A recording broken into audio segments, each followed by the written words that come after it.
ನಮಸ್ಕಾರ ರೈತ ಬಾಂಧವರೇ ಹಾಗೂ ಎಲ್ಲ ವೀಕ್ಷಕರೇ, ಇವತ್ತಿನ ದಿನ ಜೇನು ಸಾಕಣೆ ಅಥವಾ ಎಪಿಕಲ್ಚರ್ ಕುರಿತಾಗಿ ಮಾತನಾಡೋಣ. ಮೊದಲನೇದಾಗಿ ಇಲ್ಲಿ ಏನು ಜೇನು ಸಾಕಣೆ ಅಂದರೆ ಏನು, ಏನೆಲ್ಲ ಪ್ರಾಡಕ್ಟ್ಗಳು ಅದರ ಜೇನು ಸಾಕಣೆಯಿಂದ ಸಿಗ್ತದೆ, ಅದರದ್ದು ಇಂಪಾರ್ಟೆನ್ಸ್ ಏನು, ಯಾವ್ಯಾವ ವೆರೈಟಿ ಹನಿ ಬೀಗಳಿದ್ದಾವೆ, ಜೇನು ಹುಳುಗಳಿದ್ದಾವೆ, ಅದರಿಂದ ಉಪಯೋಗ ಏನು, ಲೈಫ್ ಸೈಕಲ್ ಹೆಂಗೆ ಕಾಣಿಸ್ತದೆ ಅಂತ ನೋಡ್ತಾ ಬರೋಣ. ಎಪಿಕಲ್ಚರ್, ಎಪಿ ಅಂತ ಹೇಳಿದರೆ ಎಪಿಸ್ ಅಂತಕ್ಕಂಥ ಶಬ್ದ, ಲ್ಯಾಟಿನ್ ಶಬ್ದ ಅದು. ಎಪಿಸ್ ಅಂತ ಹೇಳಿದರೆ ಹುಳು. ಎಂಥ ಹುಳು? ಬಿ. ಬಿ ಅಂತ ಹೇಳಿದರೆ ಏನು ಜೇನು ಹುಳು ಅಥವಾ ಹುಳು, ನೊಣ ಅಂತ. ಆಯಿತಾ? ಇದನ್ನು ಎಪಿಕಲ್ಚರ್ ಅಂದರೆ ಜೇನನ್ನು ಸಾಕೋದು ಅಥವಾ care and management of honey bees, ಅಂದರೆ ಕಾಳಜಿ ವಹಿಸೋದು ಮತ್ತು ಅವನ್ನ ಮ್ಯಾನೇಜ್ ಮಾಡ್ಕೊಂಡು ಹೋಗೋದೇ ಯಾವುದನ್ನು, ಹನಿ ಬೀಸನ್ನು, ಜೇನು ಹುಳುವನ್ನು ಸಾಕಣೆ ಮಾಡುವುದೇ ತುಂಬ ಕಾಳಜಿಪೂರ್ವಕವಾಗಿ ಸಾಕಣೆ ಮಾಡೋದಕ್ಕೆ ಜೇನು ಸಾಕಣೆ ಅಂತ ಹೇಳ್ತೀವಿ. ಅದನ್ನು ಸಾಕ್ಬಿಟ್ಟು ಅದರಿಂದ 2 ಪ್ರಾಡಕ್ಟ್ ಬರುತ್ತೆ ಮುಖ್ಯವಾಗಿ, ಹನಿ ಮತ್ತು ಜೇನು, ಹಾಗೂ ಅದರಿಂದ ಮೇಣ ಬರುತ್ತೆ, ವ್ಯಾಕ್ಸು. ಅದು ಬಿಟ್ಟು ಪ್ರೊಪಲಿಸ್ ಅಂತ ಒಂದು ಬರುತ್ತೆ, ಅದನ್ನು ಈಗ ಮಾಡರ್ನ್ ಹನಿ ಕಲ್ಚರಲ್ಲಿ ಅದನ್ನು ಕೂಡ ಬಳಸ್ತಾ ಇದ್ದಾರೆ. ಇನ್ನು ಇಂಟ್ರೊಡಕ್ಷನಲ್ಲಿ ಹೇಳೋದಾದರೆ, ಈ ಪ್ರಪಂಚದಲ್ಲಿ ಅತಿ ಹೆಚ್ಚು ಜೇನು ಉತ್ಪಾದನೆ ನಮ್ಮ ದೇಶದಲ್ಲಿ ಮತ್ತು ಏಷ್ಯಾದಲ್ಲಿ ಅತಿ ಹೆಚ್ಚಾಗಿ ತಯಾರು ಮಾಡಲಾಗ್ತದೆ. ಯಾಕಂತಂದರೆ ಇಲ್ಲಿ ಕೃಷಿ ಮಾಡಿಸ್ದಂಗೆ ಕೃಷಿ, ತೋಟಗಾರಿಕೆ, ಅರಣ್ಯ ತುಂಬ ಇರೋದರಿಂದ ಆ ಜೇನು ತಮ್ಮ ಒಂದು ಆ ಪ್ರಕ್ರಿಯೆಗೆ, ಆ ಚಟುವಟಿಕೆ, ತನ್ನ ಜೇನು ತಯಾರಕಾ ಚಟುವಟಿಕೆಯಲ್ಲಿ ಅದಕ್ಕೆ ತುಂಬ ಅನುಕೂಲ ಆಗುವಂಥ ಇಲ್ಲಿ ಹವಾಮಾನ ಪರಿಸ್ಥಿತಿಗಳಿದ್ಬಿಟ್ಟು ಏಷ್ಯಾ ಖಂಡದಲ್ಲಿ ಹೆಚ್ಚಿನ ಒಂದು ಪ್ರಮಾಣದಲ್ಲಿ ಇವತ್ತಿನ ದಿನ ಹನಿ ತಯಾರಿಕೆ ಆಗ್ತದೆ ಅಂತಕ್ಕಂಥದ್ದು. ನಮ್ಮ ದೇಶ ಕಂಡ 4000 ವರ್ಷಗಳ ಹಿಂದಿನಿಂದೂ ಈ ಜೇನು ತಯಾರಿಕೆ ಆಗ್ತಾಯಿದೆ. ಸುಮಾರು ವೇದಗಳ ಸುಮಾರು ಪುಸ್ತಕದಲ್ಲಿ ಜೇನಿನ ಕುರಿತಾಗಿ ಅಮೃತವಂತೋ ಅಥವಾ ಇದನ್ನು ಏನು ಮೆಡಿಸಿನ್ ಅಂತಲೋ ಅಥವಾ ಆಹಾರವಂತಲೋ ತುಂಬ ಕಡೆ ಚರ್ಚೆ ಆಗಿದೆ. ಆಯಿತಾ? ಇದು ನಿಜವಾಗ್ಲೂ ಹೇಳಬೇಕು ಅಂದರೆ ಚರಕ ಸಂಹಿತೆಯಲ್ಲಿ ಎಷ್ಟು ಸಾರಿ ಜೇನಿನ ಬಗ್ಗೆ ವರ್ಣನೆ ಮಾಡಿದ್ದಾರೆ ಅಂದರೆ, ರೋಗಗಳು ಅಂದರೆ ಏನು, ಅದನ್ನು ಎಲ್ಲಿ ಬಳಸ್ತಾರೆ, ಈವನ್ ಹೆಂಗೆ ಅಂದರೆ ಆ್ಯಂಟಿ ಆಕ್ಸಿಡೆಂಟ್ಸು, ಅಂದರೆ ವಯಸ್ಸನ್ನು ರಿವರ್ಸ್ ಮಾಡತಕ್ಕಂಥ ಕೆಪಾಸಿಟಿ ಇರೋ ಜೇನಿಗಿದೆ ಅಂಥೇಳಿ ತುಂಬ ಚರ್ಚೆ ಆಗ್ತದೆ. ಅದಕ್ಕೆ ನಮಗೆ ಈಗ ಮಾಡರ್ನ್ ಕಾಲದಲ್ಲಿ, ಈ ಆಧುನಿಕ ಯುಗದಲ್ಲಿ ಅದ್ರ ಬಗ್ಗೆ ಅಷ್ಟು ನಾಲೆಜ್ ಇರಲಿಕ್ಕಿಲ್ಲ, ಅಷ್ಟು ಅಥವಾ ಅವೇರ್ನೆಸ್ ಇರಲಿಕ್ಕಿಲ್ಲ. ನಮ್ಮ ಒಂದು ಕೊರತೆ ಏನು ಅಂತಂದರೆ, ಹಳೆಯ ಪರಂಪರೆಯನ್ನು ನಾವು ರೂಢಿಸ್ಕೊಂಡೇ ಬರೋಲ್ಲ, ಅದನ್ನು ತಿಳ್ಕೊಳ್ಳೋಕ್ಕೆ ಹೋಗಲ್ಲ. ಅದು ಹಿತ್ತಲ ಗಿಡದ ಹಿತ್ತಲದ ಮರ ಮದ್ದಲ್ಲ ಅಂತ ನಮ್ಮ ಭಾವನೆ. ಅಂದರೆ ಏನು, ನಮ್ಮಲ್ಲಿ ಒಳ್ಳೇದಿರ್ತಕ್ಕಂಥನ ನೆಗ್ಲೆಕ್ಟ್ ಮಾಡೋ ಒಂದು ಪ್ರವೃತ್ತಿ ಇದೆ. ಬಟ್ ಏನಂದರೆ ವಯಸ್ಸನ್ನು ರಿವರ್ಸ್ ಮಾಡೋದು, ಅಂದರೆ ಚಿಕ್ಕವರಾಗೋ ಒಂದು ಪದ್ಧತಿ ಕೂಡ ಚರಕ ಸಂಹಿತೆಯಲ್ಲಿ ಇತ್ತು ಅಂತಕ್ಕಂಥದ್ದು ಎಲ್ಲೋ ಚರ್ಚೆ ಇದೆ.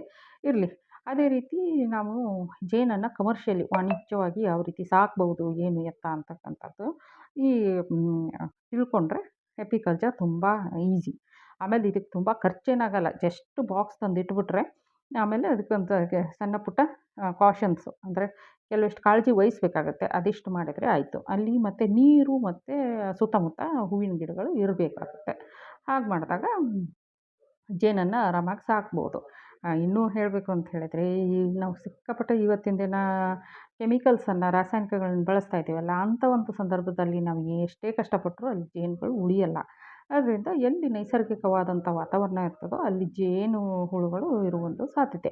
ಆಯಿತಾ? ಈಗ ಇವು ಹೇಗೆ ಸಾಕಬೇಕು, ಆಮೇಲೆ ಸಾಕೋದ್ರಿಂದ ಏನೆಲ್ಲ ಉಪಯೋಗ ಅಂತ ನೋಡೋದಾದರೆ, ಇದು ಒಂದು ಏನು, ತಮಗಾಗಿ, ಅದರಲ್ಲಿ 3 ಥರದ ಹುಳುಗಳಿರ್ತವೆ. ತನಗಾಗಿ ಅದು ಜೇನು ಏನು ಮಾಡ್ತದೆ, ಮತ್ತು ತನ್ನ ಒಂದು ಕಾಲೋನಿ ಅಂತ ಹೇಳ್ತೀವಿ, ಅದು ಸೋಷಿಯಲ್ ಸಂಘಜೀವಿ ಅದು. ಅದು ತನ್ನ ಬದುಕಿಗಾಗಿ ಜೇನನ್ನು ತಯಾರಿಸ್ಕೊಂಡು, ರಾಯಲ್ ಜೆಲ್ಲಿ ಅಂತೇಳಿ ತಯಾರಿಸ್ಕೊಂಡು, ಅದೆಲ್ಲ ತಯಾರಿಸ್ಕೊಂಡು ತನ್ನ ಫ್ಯಾಮಿಲಿ ಮೆಂಬರ್ಸಿಗೆ ಕೊಡ್ತಾ ಒಂದು ಕಾಲೋನಿ ಅಂದರೆ ಒಂದು ತನ್ನ ಫ್ಯಾಮಿಲಿ ಮೆಂಬರೇ ಅದ್ರ ಕೊಟ್ಕೊಂಡು ಇದು ಮಾಡ್ಕೊಂಡು ಬರ್ತಾ ಇರ್ತದೆ. ಅದನ್ನು ನಾವು ಎಕ್ಸ್ಟ್ರಾಕ್ಟ್ ಮಾಡಿಕೊಂಡು ಬಳಸ್ಕೊಂಡು ಬರ್ತೀವಿ. ಅದು ಮತ್ತೆ ಎಲ್ಲಿ ಬಳಸ್ತೀವಿ ನಾವು? ಆ ಜೇನನ್ನು ತಗೊಂಬಂದು ಅಡುಗೆಗಳಲ್ಲಿ, ಸಿಕ್ಕಾಪಟ್ಟೆ ಅಡುಗೆಗಳು ಇವತ್ತಿನ ದಿನ ಜೇನುತುಪ್ಪ ನಮ್ಮ ಧಾರ್ಮಿಕವಾಗಿ ಪೂಜೆ ಪುನಸ್ಕಾರಗಳಿಂದ ಹಿಡಿದು ಎಲ್ಲ ಅಡುಗೆ ಎಲ್ಲದರಲ್ಲೂ ಬಳಸ್ತೇವೆ. ಇನ್ನು ಬಿ ವ್ಯಾಕ್ಸ್ ಅಂತ ಹೇಳ್ತೇವೆ, ಅದರ ಮೇಣ ಬರುತ್ತೆ. ಆ ಮೇಣವನ್ನು ಕೂಡ ನಾವು ಕಮರ್ಷಿಯಲಿ ಬಳಸ್ತಾ ಇದ್ದೀವಿ. ಎಲ್ಲೆಲ್ಲಿ? ಮೆಡಿಸಿನಲ್ ಇಂಡಸ್ಟ್ರಿಯಲ್ಲಿ ಬಳಸ್ತೇವೆ, ಕಾಸ್ಮೆಟಿಕ್ಸಲ್ಲಿ ಬಳಸ್ತೇವೆ, ರಿಲಿಜಿಯಸ್ ನಮ್ದು ಅದನ್ನೇ ಹೇಳಿದ್ನಲ್ಲ, ಧಾರ್ಮಿಕ ಇದರಲ್ಲಿ ಬಳಸ್ತೇವೆ. ಆಮೇಲೆ coating the cheese and food additives ಆಗಿ ಕೂಡ, ಅಂದರೆ ಅಡುಗೆ ಇದರಲ್ಲಿ ಬಳಸ್ತಾ ಇದ್ದೀವಿ. ಆಮೇಲೆ ಕ್ಯಾಂಡಲ್ ಮಾಡೋಕ್ಕೂ ವ್ಯಾಕ್ಸ್ ಬಳಸ್ತೀವಿ. ಶೂ ಪಾಲಿಶಿಗೂ ವ್ಯಾಕ್ಸ್ ಬಳಸ್ತೀವಿ. ಇಂಥದ್ದು ಅಂಥದ್ದು ಅಂತಲ್ಲ. ಏನು ಫರ್ನಿಚರಲ್ಲಿ ಬಳಸ್ತೀವಿ. ಇಂಥದ್ದು ಅಂಥದ್ದು ಅಂತಲ್ಲ. ಮಗು ಒಂದು ಹುಟ್ತಾ ಫಸ್ಟ್ ಹಾಕೋದೇ ಜೇನುತುಪ್ಪ ಅಲ್ವಾ ಟ್ರೆಡಿಷ್ನಲಿ. ಸೊ ಇದು ಅದು ಕೊನೆಗೆ ಹೋಗಬೇಕಾದ್ರೂ ಗಂಗಾಜಲ ಹಾಕ್ತಾರೆ. ಕೆಲವೊಬ್ಬರು ಗಂಗಾಜಲ ಅಂದರೆ ಪಂಚಾಮೃತ ಥರ ಒಂದು 3, 4 ಐಟಮ್ಗಳನ್ನು ಹಾಕಿ ಇದು ಮಾಡ್ತಾರೆ. ಇದೆ ಅದು ಅವ್ರವ್ರ ರಿಲಿಜಿಯಸ್ ಬಿಲೀಫ್ಸು. ಬಟ್ ಎಲ್ಲ ರಿಲಿಜನ್ನಲ್ಲೂ ಹನಿಗೆ ಉತ್ತಮ ಸ್ಥಾನ ಇದೆ. ಯಾವತ್ತೂ ಕೆಡದೇ ಇರೋಂಥ ಅಮೃತ ಅಂತ ಹೇಳಿದರೆ ಇದು ಹನಿ ಅಂತ, ಜೇನು ಅಂತ ಹೇಳಲಾಗ್ತದೆ. ಇದು ಮತ್ತು ಅದಲ್ಲದೆ ಇದು ವ್ಯಾಕ್ಸು, ಹನಿ ಮತ್ತು ಪ್ರೊಪಲಿಸ್ ಕೊಡೋದಲ್ಲದೆ ಇದು ರೈತರಿಗೂ ರೈತರನ್ನ ಬಿಟ್ಟು ಬೇರೆಯವ್ರಿಗೆಲ್ಲ ಏನು ಹೆಲ್ಪ್ ಮಾಡುತ್ತೆ ಅಂದರೆ ಪರಿಸರವನ್ನು ಉಳಿಸುವಲ್ಲಿ. ಯಾಕಂದರೆ ಗಿಡಗಳ ಪಾಲಿನೇಷನ್ ಮಾಡಲು ಹೆಲ್ಪ್ ಮಾಡುತ್ತೆ ಇದು. ಪಾಲಿನೇಷನ್ ಅಂದರೆ ಪರಾಗಸ್ಪರ್ಶ ಮಾಡಿ ಗಂಡು ಹೆಣ್ಣು ಒಂದು ಏನು ಇದು ಆಗಿ ಕಾಯಿ ಕಟ್ಟೋ ಒಂದು ಇದು ಇರ್ತದಲ್ಲ, ಅಂಥ ಪ್ರೊಸೆಸ್ಸಿಗೆ ಇದು ಹೆಲ್ಪ್ ಮಾಡುತ್ತೆ. ಪಾಲಿನೇಷನ್ಗೆ ಇದು ಹೆಲ್ಪ್ ಮಾಡುತ್ತೆ. ಅದರಿಂದ ಇದು ಪ್ರಪಂಚವನ್ನು ಉಳಿಸೋ ಒಂದು ಕೆಲಸ, ಸೋಷಿಯಲ್ ವರ್ಕ್ ಅಂತಲೇ ಹೇಳಬೇಕು. ಮತ್ತು ಇನ್ನೂ ಒಂದು ಏನು ಅಂತಂದರೆ ರೀಸೆಂಟ್ ರಿಸರ್ಚಲ್ಲಿ ತಿಳಿದಿದ್ದೇನು ಅಂತಂದರೆ ಏಡ್ಸ್ ಕ್ಯೂರ್ ಮಾಡುವಂಥ ಶಕ್ತಿ ಇದರಲ್ಲಿದೆ. ಅದು ಎದರಿಂದ ಅಂದರೆ ಇದರ ಹಿಂದೆ ಏನು ಸ್ಟಿಂಗ್ ಇರ್ತದಲ್ಲ, ಇದು ಚುಚ್ಚುತ್ತದಲ್ಲ, ಆ ಒಂದು ಸ್ಟಿಂಗಲ್ಲಿ ವೆನಮ್ ವಿಷ ಇರುತ್ತೆ. ಆ ವಿಷದಲ್ಲಿರುವಂಥ ಪ್ರೋಟೀನ್ ಏನು ಕೆಪಾಸಿಟಿ ಇದೆ ಅಂದರೆ ಏಡ್ಸ್ ಫೈನಲ್ ಸ್ಟೇಜ್ ಏಡ್ಸ್ ಪೇಷಂಟಿಗೆ ಆ ಸ್ಟಿಂಗನ್ನು ಮಾಡಿಸಿದ್ರೆ ಇವತ್ತಿನ ದಿನ ಅವನು ಕ್ಯೂರ್ ಆಗೋ ಸಾಧ್ಯತೆಗಳಿದೆ. ಆ ವೆನಮ್ನಲ್ಲಿ ಆ ಶಕ್ತಿ ಇದೆ. ಮತ್ತು ನ್ಯೂರಲಾಜಿಕಲ್ ಪ್ರಾಬ್ಲಮ್ ಆಗಿ ಪ್ಯಾರಲಿಸಿಸ್ ಆದಂಥ ವ್ಯಕ್ತಿಗಳಿಗೆ ಯಾವ ಆರ್ಗನಿಗೆ ಆಗಿರುತ್ತೋ ಅಲ್ಲಿ ಪದೇ ಪದೇ 15-20 ದಿನಕ್ಕೊಮ್ಮೆ ಸ್ಟಿಂಗ್ ಮಾಡಿಸ್ಕೊಂಬರ್ತಾರೆ. ಇಲ್ಲಾಂದರೆ ಇಂಜೆಕ್ಷನ್ಸ್ ಮಾಡಿಬಿಟ್ಟು ಅಲ್ಲಿ ಕೊಟ್ಟರೆ ಅದು ಬೇಗ ಆ್ಯಕ್ಟಿವ್ ಆಗ್ತದೆ ಅಂತಕ್ಕಂಥದ್ದು. ನಿದ್ದೆ ಯಾರಿಗೆ ಬರಲ್ವೋ ಅವ್ರು ಜೇನು ತಗೊಳ್ಬೇಕು. ಯಾರಿಗೆಲ್ಲ ಹೊಟ್ಟೆ ಸಮಸ್ಯೆ ಇದೆಯೋ ಅದನ್ನು ಜೇನು ತಗೊಳ್ಬೇಕು. ಜೇನಿಂದ 1, 2 ಅಂತಲ್ಲ, ಸಾವಿರಾರು ಉಪಯೋಗಗಳಿದ್ದಾವೆ. ಇನ್ನು ಜೇನುಹುಳುಗಳಲ್ಲಿ 3 ಥರ. ಒಂದು ಕಾಡು ಜೇನು ಅಂತ ಹೇಳ್ತೀವಿ, ಎಪಿಸ್ ಡಾರ್ಸಾಟಾ. ಆಮೇಲೆ ಇನ್ನೊಂದು ನಾಡು ಜೇನು ಅಂತ ಹೇಳ್ತೀವಿ, ಎಪಿಸ್ ಇಂಡಿಕಾ. ಇನ್ನೊಂದು ಸಣ್ಣ ಜೇನು ಅಂತ ಹೇಳ್ತೀವಿ, ಎಪಿಸ್ ಫ್ಲೋರಿಯಾ. ಕಾಡು ಜೇನು ಅಂದರೆ ತುಂಬ ದೊಡ್ಡದಾಗಿರುತ್ತೆ. ಜೈಂಟ್ ಬೀಸ್ ಇರುತ್ತೆ. ಅದು ಒಂದು ಕಾಲನಿ ಅಂದರೆ ಒಂದು ಏನು ಕಟ್ಟಿರುತ್ತೋ ಗೂಡು, ಅದರಿಂದ 38ರಿಂದ 40 kg ಹನಿಯನ್ನು ಜೇನನ್ನು ಪಡಿಬೋದು. ಯೂಶ್ವಲಿ ಅದು ರಾಕ್ ಬೀ ಅಂತ ಹೇಳ್ತೀವಿ. ಅದು ಕಾಡುಗಳಲ್ಲಿ ಅಥವಾ ಗುಡಿಗಳಲ್ಲಿ ಅಂತಲ್ಲೆಲ್ಲ ಕಟ್ಕೊಂಡಿರುತ್ತೆ. ಸಿಕ್ಕಾಪಟ್ಟೆ ನೀರು, ಹೂಗಳು ಎಲ್ಲಿ ಸಿಗ್ತವೋ ಅಲ್ಲಿ ದೊಡ್ಡ ಕಟ್ಕೊಂಡಿರುತ್ತೆ. ಸ್ವಲ್ಪ ಟೇಸ್ಟಲ್ಲಿ ಇದು ಅಷ್ಟು ಶುಗರಿ ಇರಲ್ಲ. ಲೈಟಾಗಿ ಬಿಟ್ರಿಶ್ ಬರುತ್ತೆ. ಬಟ್ಟು ಎಲ್ಲ ಆರೋಗ್ಯಕರವಾದ ಗುಣಗಳನ್ನು ಇದು ಹೊಂದಿರುತ್ತೆ.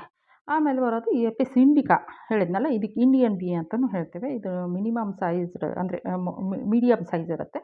ಇದನ್ನು ಸಾಕ್ಬೋದು. ಅದು ಎಪಿಸ್ ಡಾರ್ಸಾಟಾ ಇದೆಯಲ್ಲ, ಅದು ಸಾಕೋದಲ್ಲ, ಬಿಡಿಸ್ಬೇಕಷ್ಟೇ ಅದನ್ನು. ಇದು ಇಂಡಿಕಾ ಇದೆಯಲ್ಲ, ಇದನ್ನು ಸಾಕ್ಬೋದು. ಈವನ್ ಕೆಲವೊಮ್ಮೆ ಕಾಡುಗಳಲ್ಲೂ ಇರುತ್ತೆ. ಆದರೆ ಮೆಜಾರಿಟಿ ನಾವು ಸಾಕ್ಕೊಂಡು ಬರ್ತಾ ಇರ್ತೀವಿ. ಇದು 2ರಿಂದ 5 kg ಕೊಡುತ್ತೆ ಅಷ್ಟೇ. ಒಂದು ಕಾಲನಿಯಿಂದ 2ರಿಂದ 5 kg ಒಂದು ಆ್ಯನ್ಯುವಲ್ ಈಲ್ಡ್ ಇದ್ರದ್ದು ಒಂದು ಕಾಲನಿಯಿಂದ. ಆ್ಯಪಿಸ್ ಫ್ಲೋರಿಯಾ ಇದೆಯಲ್ಲ, ಇದು ಒಂದೇ 1 kg ಕೊಡುತ್ತೆ. ತುಂಬ ಸ್ವೀಟಾಗಿರುತ್ತೆ. ಈ 3ರಲ್ಲಿ ಲಿಟಲ್ ಬೀ ಮತ್ತು ಇಂಡಿಯನ್ ಬೀದು ಟೇಸ್ಟ್ ಸೂಪರ್ ಆಗಿರುತ್ತೆ. ಬಟ್ ಇವು 3 ಯಾವುದೂ ಕೆಡಲ್ಲ. ಮತ್ತೇನು ಅಂತ ಹೇಳಿದ್ರೆ ಇದು ತುಂಬ ಚಿಕ್ಕದಾಗಿರುತ್ತೆ ಲಿಟಲ್ ಬಿ ಏನಿದೆ. ಆಮೇಲೆ ಪ್ರತಿ ಒಂದು ಕಾಲನಿಯಲ್ಲಿ ಈ 3 ಜೇನುಹುಳುಗಳು ಇರ್ತವೆ. ಅಂದರೆ ಜೇನುಹುಳ ಒಂದೇ ಅದು. ಅದರಲ್ಲಿ ಮತ್ತೆ ಕ್ಯಾಟಗರಿ ಇರುತ್ತೆ. ಏನು, ಒಂದು ಕ್ವೀನ್ ಇರುತ್ತೆ, ಅದು ಸೆಂಟ್ರಲಲ್ಲಿ ಇರೋದು. ಅದು ಮತ್ತು ಒಂದು ಡ್ರೋನ್ ಅಂತ ಇರ್ತದೆ, ಮೇಲ್ ಯೂಶ್ವಲಿ. ಆಮೇಲೆ ವರ್ಕರು, ಅವು ಮರಿಗಳನ್ನು ಸಾಕೋದು, ಇದು ಮಾಡೋದು ಅದೆಲ್ಲ ಮಾಡಿಕೊಂಡು ವರ್ಕರ್ ಇರುತ್ತೆ. ಆಯಿತಾ. ಇದಕ್ಕೆ ವರ್ಕರ್ಸು ಅಡ್ಡಾಡಿಕೊಂಡು ಜೇನು ಕಲೆಕ್ಟ್ ಮಾಡೋದು, ಮತ್ತು ಈ ಕ್ವೀನ್ಗೆ ತೊಗೊಂಬಂದು ರಾಯಲ್ ಜೆಲ್ಲಿ ಪ್ರಿಪೇರ್ ಮಾಡೋದು, ರಾಯಲ್ ಜೆಲ್ಲಿ ಕೊಡೋದು, ಅದು ಇದಕ್ಕೆಲ್ಲ ಕೆಲಸ. ಮತ್ತು ಮರಿಗಳನ್ನು ಎಲ್ಲ ಸಾಕೋದು, ಕೊಂಬು ತಯಾರು ಮಾಡೋದು, ಅದೆಲ್ಲ ವರ್ಕರ್ಸ್ ಮಾಡ್ತಿರುತ್ತೆ. ಡ್ರೋನ್ ಏನು ಅಂತ ಅಂದರೆ ಮೇಟಿಂಗ್ ಪರ್ಪಸ್ ಅಷ್ಟೇ ಅದು. ಕ್ವೀನ್ ಏನಂದರೆ ಎಗ್ ಲೇಯಿಂಗ್ ಪರ್ಪಸ್ ಅಷ್ಟೇ. ಕ್ವೀನೇ ತುಂಬ ದೊಡ್ಡದಾಗಿರುತ್ತೆ ಸೈಜಲ್ಲಿ. ಇನ್ನು ಪ್ರಾಫಿಟ್ ಬಂದುಬಿಟ್ಟು ಏನೆಲ್ಲ ಪ್ರಾಫಿಟ್ ಇರುತ್ತೆ ಇದು ಗೊತ್ತಿರಬೇಕು. ಯಾವ್ದು ಹನಿ ಕ್ವೀನ್ ಹನಿ, ರಾಣಿ ಜೇನು ಅಂತ ಹೇಳ್ತೀವಿ, ಅದು ರಾಣಿ ಜೇನು ಹೋಗ್ತಾ ಹೋಗ್ಬಿಡುತ್ತೆ. ಇನ್ನೊಂದು ರಾಣಿ ಜೇನು ತಯಾರಿಸ್ಬೇಕು ಅಂತಂದರೆ ತುಂಬ ಕಷ್ಟ. ಆ ರೀತಿ ಒಂದು ಇದು ಇರುತ್ತೆ. ಇದು ಹೆಂಗೆ ಪ್ರಾಫಿಟೇಬಲ್ಲು ಹನಿ ಇದು ಅಂತ ಹೇಳಿದರೆ, ಅದನ್ನು ಒಂದು ಹನಿನ ಮಾರಾಟ ಮಾಡ್ಬೋದು, ಮನೆಗೆ ಬಳಸ್ಬೋದು, ಬೀ ವ್ಯಾಕ್ಸನ್ನು ಮಾರಾಟ ಮಾಡ್ಬೋದು, ಪ್ರೊಪೆಲ್ಲಿಸನ್ನು ಕೊಡ್ಬೋದು. ಅದೇ ಪಾಲಿನೇಷನ್ನಿಗೂ ಹೆಲ್ಪ್ ಆಗುತ್ತೆ ಅಂತ ಹೇಳಿದೆ. ಆಯಿತಾ. ಇದು ಹೇಗೆ ಇದು ಹಾರ್ವೆಸ್ಟಿಂಗು ಎದ್ರ ಮೇಲೆ ಡಿಪೆಂಡ್ ಇರುತ್ತೆ ಅಂದರೆ ವೆದರು, ಬೀ ಹೆಲ್ತು, ಅದರದ್ದು ಆರೋಗ್ಯ ಅಂತ ಇರುತ್ತೆ. ಮತ್ತು ಎನ್ವೈರ್ಮೆಂಟಲ್ ಫ್ಯಾಕ್ಟರ್ಸು, ಅದೇ ಮಳೆ ನೀರು ಸರಿ ಇತ್ತು ಅಂದರೆ ಚೆನ್ನಾಗಿ ಬರುತ್ತೆ. ನೀರು ಸುತ್ತಮುತ್ತ ಹೂವಿನ ಗಿಡಗಳು ಇಲ್ಲವೇ ಇಲ್ಲ ಅಂತಂದರೆ ತುಂಬ ಕಡಿಮೆ ಬರುತ್ತೆ ಅಂತ. ಇನ್ನು ಅದರ ಲೈಫ್ ಸೈಕಲ್ ಯಾವುದೇ ಗಿಡದ ಲೈಫ್ ಸೈಕಲಲ್ಲಿ 4 ಸ್ಟೇಜು: ಮೊಟ್ಟೆ, ಈಡಿ ಅಥವಾ ಲಾರ್ವಾ, ಆಮೇಲೆ ಪ್ಯೂಪ, ಆಮೇಲೆ ಅಡಲ್ಟು ಅಥವಾ ಪತಂಗಗಳಲ್ಲಾದ್ರೆ ಪತಂಗ ಇರುತ್ತೆ, ಇಲ್ಲಿ ಜೇನ್ನೊಣ ಇರುತ್ತೆ. ಈಗ ನೋಡಿ, ಎಗ್ ಆದಮೇಲೆ 2 ಲಾರ್ವಲ್ ಸ್ಟೇಜ್ ಇದೆ ಇಲ್ಲಿ, ಇನ್‌ಸ್ಟಾರ್ 1, 2 ಅಂತ ಹೇಳಿ. ಲಾರ್ವಲ್ ಸ್ಟೇಜು, ಪ್ಯೂಪೇಷನ್ನು ಇದರಲ್ಲಿ 2 ಸ್ಟೇಜ್ ಬರುತ್ತೆ. ಏನಂತ ಅಂದರೆ ಎಗ್ಗು ಇವುಗಳ್ದು ಇಂತಿಷ್ಟು ದಿನ ಅಂತಿದೆ. ಇರಲಿ, ಇನ್ನು ಎಪಿಕಲ್ಚರಿಂದ ನಮಗೆ ಏನೇನು ಹೆಲ್ಪ್ ಆಯಿತು ಎಲ್ಲ ನೋಡ್ಕೊಂಡ್ವಿ, ಆಯಿತಾ? ಇದ್ರ ಬಗ್ಗೆ ಹೆಚ್ಚಿನ ಮಾಹಿತಿ ಬೇಕಂದರೆ, ಅಂದರೆ ಈಗ ನೋಡಿ, ನಾವು ಏನು ಜೇನು ಸಾಕ್ತೀವೋ ಆ ಜೇನು ಸಾಕಾಣೆಯಲ್ಲಿ ಸಾಕಷ್ಟು ಸಮಸ್ಯೆಗಳಿದ್ದಾವೆ. ಬಿಡಿಸೋದ್ರಲ್ಲಿ ಸಮಸ್ಯೆಗಳಿದ್ದಾವೆ. ಆಮೇಲೆ ಅದನ್ನು ನಾವು ಮಾರಾಟ ಮಾಡಬೇಕು ಅಂತ ಹೇಳಿದರೆ, ಈಗ ಕೆಲವೊಂದು ಕಂಪ್ನಿ ಹೆಸರೆಲ್ಲ ಹೇಳಲ್ಲ, ಅಲ್ಲಿ ಶುಗರ್ ಸಿರಪ್ ಆ್ಯಡ್ ಮಾಡಿ ಇದು ಮಾರ್ಕೆಟಲ್ಲಿ ತುಂಬ ಹೆಸರು ಗಳಿಸಿರ್ತಾರೆ. ಈ ಪ್ಯೂರ್ ಕೆಲವೊಂದಿಷ್ಟು ಟ್ರೈಬಲ್ ಏರಿಯಾದಿಂದ ಕಲೆಕ್ಟ್ ಆಗಿರುತ್ತೆ. ಜಾರ್ಖಂಡ್ ಇರ್ಬೋದು, ಕರ್ನಾಟಕದಲ್ಲಿ ವೆಸ್ಟರ್ನ್ ಘಾಟ್ ಇರ್ಬೋದು, ಭಾರತದಲ್ಲಿ ಕಂಪ್ಲೀಟ್ ವೆಸ್ಟರ್ನ್ ಘಾಟು, ಆಮೇಲೆ ಸಹ್ಯಾದ್ರಿ ಘಟ್ಟಗಳು, ಅಲ್ಲೆಲ್ಲ ತುಂಬ ಒಳ್ಳೊಳ್ಳೆ ಜೇನು ಇರುತ್ತಲ್ಲ, ಅವಕ್ಕೆ ಇದು ಇರಲ್ಲ, ಸರ್ಟಿಫಿಕೇಷನ್ ಇರಲ್ಲ. ಬಟ್ ಕೆಲವೊಂದು ಕಂಪ್ನಿ ಇಷ್ಟು ದೊಡ್ಡ ದೊಡ್ಡ ಕಂಪ್ನಿ ಹೆಸರು ಮಾಡಿರುತ್ತೆ, ಬಟ್ ಅದರಲ್ಲಿ ಶುಗರ್ ಸಿರಪ್ ಇರುತ್ತೆ. ಅಂತ ತುಂಬ ವಿಷಯಗಳಿದ್ದಾವೆ. ಅದು ಟೆಕ್ಸ್ಚರ್ ಹೆಂಗಿರಬೇಕು, ನಿಜವಾದ ಜೇನು ಯಾವ ರೀತಿ ಇರುತ್ತೆ, ಪ್ರತಿಯೊಂದು ವಿಷಯ, ಮತ್ತು ಅದನ್ನು ಹೆಂಗೆ ಸ್ಟೋರ್ ಮಾಡಬೇಕು, ಪ್ರತಿಯೊಂದು ವಿಷಯ ಕಮೆಂಟ್ ಮಾಡ್ದಲ್ಲಿ ಹೆಚ್ಚಿನ ವಿಷಯಗಳನ್ನು ತಿಳಿಸ್ತೀನಿ ಅಂತ ಹೇಳ್ತಾ, ಹೆಚ್ಚಿನ ಮಾಹಿತಿ ಬೇಕಂದರೆ ಇಲ್ಲಿಂದ ತಗೊಳ್ಬೋದು. ಮತ್ತು ಇನ್ನು ಇವತ್ತಿನ ಟ್ಯಾಗ್ಲೈನ್ ಬಂದು, ವಿಷ ಅಂದರೆ ಏನು? ವಿಷ ಅಂದರೆ ನಮ್ಮ ಗತಿಗಿಂತ ಏನು ಹೆಚ್ಚಿದೆಯೋ ಅದನ್ನೆಲ್ಲ ವಿಷ ಅನ್ನಬೇಕು. ಅದು ಅಧಿಕಾರನೇ ಇರ್ಬೋದು, ಐಶ್ವರ್ಯನೇ ಇರ್ಬೋದು, ಹಸಿವು ಇರ್ಬೋದು, ದುರಾಸೆನೂ ಇರ್ಬೋದು, ಸೋಮಾರಿತನ ಇರ್ಬೋದು, ಪ್ರೇಮ ಇರ್ಬೋದು, ಆಕಾಂಕ್ಷ, ದ್ವೇಷ, ಯಾವುದೇ ಇರಲಿ. ಅತಿ ಹೆಚ್ಚಾಯಿತು ಅಂತ ಹೇಳಿದರೆ, ಅದು ಏನೇ ಇರಲಿ, ಅಮೃತವೂ ಇರಲಿ, ಅತಿ ಹೆಚ್ಚಾಯಿತು ಅಂದರೆ ವಿಷ ಆಗುತ್ತೆ ಅಂತಕ್ಕಂಥದ್ದು. ಆದ್ದರಿಂದ ನಮ್ಮ ವ್ಯಕ್ತಿತ್ವದಲ್ಲಿ ಸರಳತೆಯನ್ನು ತರೋಣ, ವ್ಯಕ್ತಿತ್ವವನ್ನು ಎತ್ತರಿಸೋಣ ಅಂತ ಹೇಳ್ತಾ, ಎಲ್ಲರೂ ಖುಷಿಯಾಗಿರಿ, ನಗ್ನಗ್ತಾ ಇರಿ ಅಂತ ಹೇಳ್ತಾ, ಸರ್ವೇ ಜನ ಸುಖಿನೋ ಭವಂತು.